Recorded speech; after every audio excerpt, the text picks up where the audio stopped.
আসসালামু আলাইকুম। Hello guys, আজকে আপনাদের জন্য যে ভিডিওটি নিয়ে আসলাম সেটি হচ্ছে আমাদের গ্রাম বাংলার সেই ঐতিহ্য ডুইয়া বড়শিতে মাছ ধরা। তো ডুইয়া বড়শির জন্য কিছু শোলা বেয়ে নিলাম।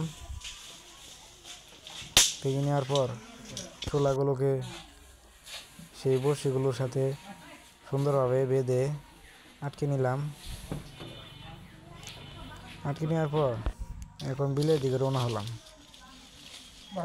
এখন এই দিকে চেয়ে দেখতেছি কোথায় বড়শিগুলো দেওয়া যায়।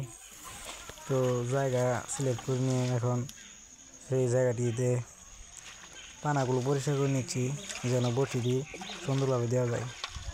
তো এখন জায়গাটুকুর ভিতরে বড়শিতে আটবে। এখন বড়শির সাথে টুপটি গেঁথে নিই। তো টুপ আমার কাছে নাই, টুপ হলো সাইডে পার্লের মধ্যে থেকে টুপটি নিয়ে বড়শিটির ভিতরে গেঁথে নিলাম।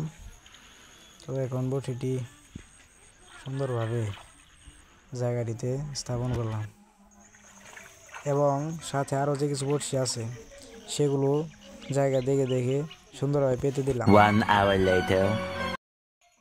প্রায় 1 ঘন্টা হয়ে গেছে। এখন আর কি বড়শিগুলো দেখে আসি। তাহলে বড়শির কাছে যখন আসলাম দেখি মনে হয় নড়তেছে। তো বড়শি যখন উপরে তুলি তখন দিয়ে যে একটি শিং মাছ আটকে পড়েছে। তো যাই হোক, আলহামদুলিল্লাহ, খারাপ না, ভালো হয়েছে। পরে আরেকটি বসে দিলাম, তো সেখানে যাই দিয়ে কিছু হলো না। পরে আরও একটি যে বসে আছে সেখানে যেয়ে দেখলাম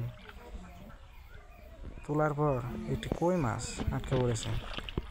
পরিশেষে বলতে চাই, আপনাদের যদি ভিডিওটি ভালো লেগে থাকে লাইক, কমেন্ট, শেয়ার এবং চ্যানেলটিকে সাবস্ক্রাইব করতে কিন্তু ভুলবেন না। সকলে ভালো থাকবেন। ধন্যবাদ সবাইকে। আসসালামু আলাইকুম।